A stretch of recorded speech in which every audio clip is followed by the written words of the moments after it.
वंदे मातरम। नमस्कार, बहुत बहुत स्वागत करता हूं आप सबका अपने YouTube channel digital Hindi teaching में। आप इस चैनल को सब्सक्राइब करके घंटी का बटन दबा लें ताकि आपको आने वाले हर वीडियो का नोटिफिकेशन प्राप्त होता रहे, आपको हर वीडियो मिलता रहे। चलिए अब वीडियो को लाइक कर दीजिए और अब हम शुरू करते हैं आज का वीडियो।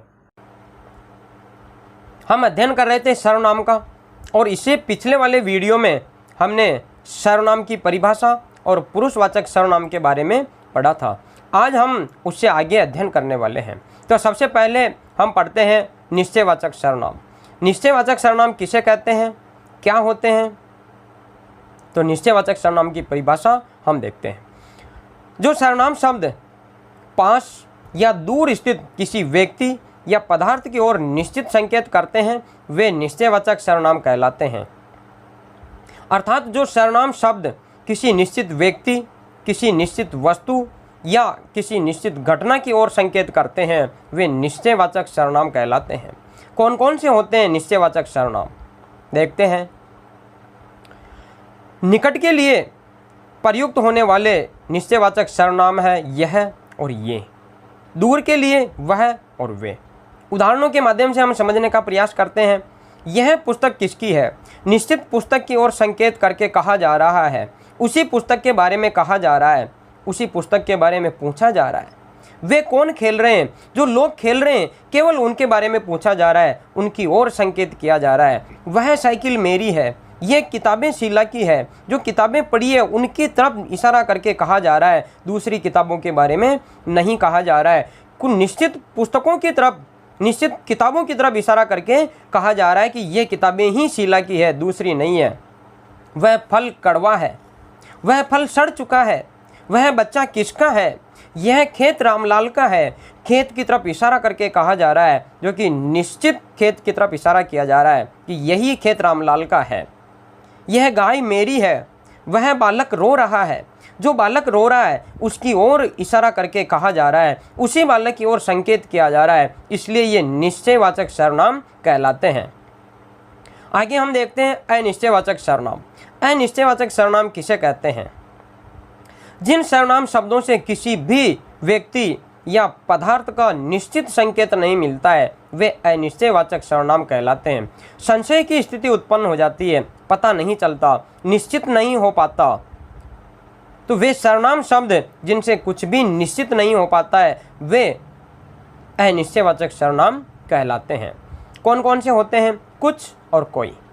दोस्तों, कोई सर्वनाम का प्रयोग सजीव के लिए और कुछ सर्वनाम का प्रयोग निर्जीव के साथ होता है।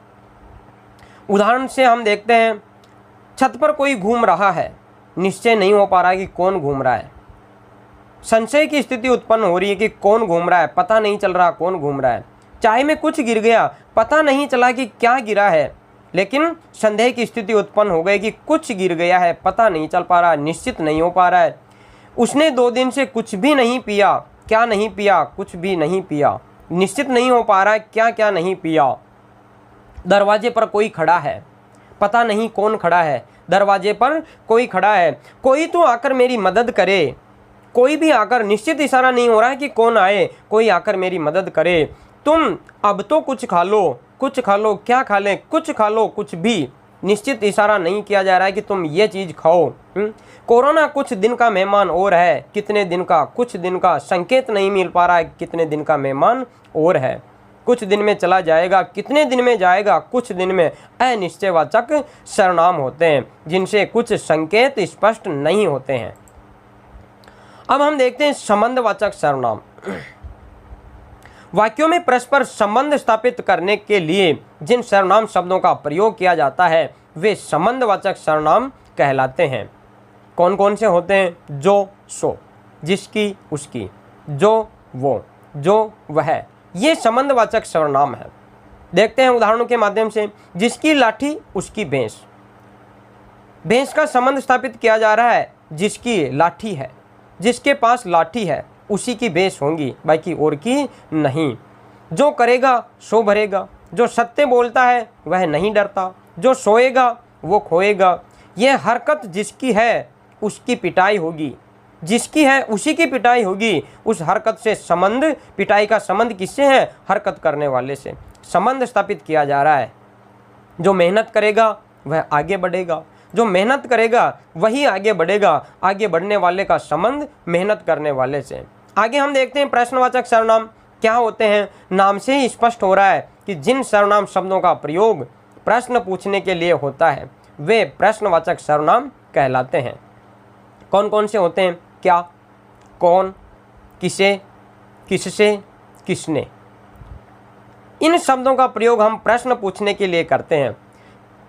क्या सर्वनाम का प्रयोग निर्जीव के लिए और कौन, किसे, किससे, किसने आदि सर्वनामों का प्रयोग सजीव के लिए किया जाता है। दरवाजे पर कौन खड़ा है, इस कौन शब्द का हमने प्रयोग किया प्रश्न पूछने के लिए, तो ये प्रश्नवाचक सर्वनाम है। तुम क्या खा रहे हो, आप किससे बात कर रहे थे, तुम्हारा ये हाल किसने किया, कोरोना का जनक कौन है, चीन है। कोरोना किसने फैलाया। प्रश्न पूछने के लिए जिन सर्वनाम शब्दों का प्रयोग किया जाता है वे प्रश्नवाचक सर्वनाम कहलाते हैं। और हम अंतिम सर्वनाम पढ़ते हैं निजवाचक सर्वनाम। किसे कहते हैं? निजवाचक सर्वनाम। निज का अर्थ आप जानते हैं स्वयं होता है। निज का अर्थ होता है स्वयं।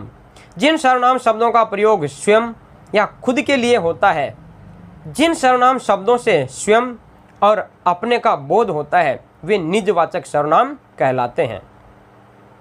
सरल शब्दों में कहा जाए तो जिन सर्वनाम शब्दों का प्रयोग कर्ता के साथ अपनेपन का बोध कराने के लिए किया जाए वे निजवाचक सर्वनाम कहलाते हैं। कौन कौन से होते हैं निजवाचक सर्वनाम?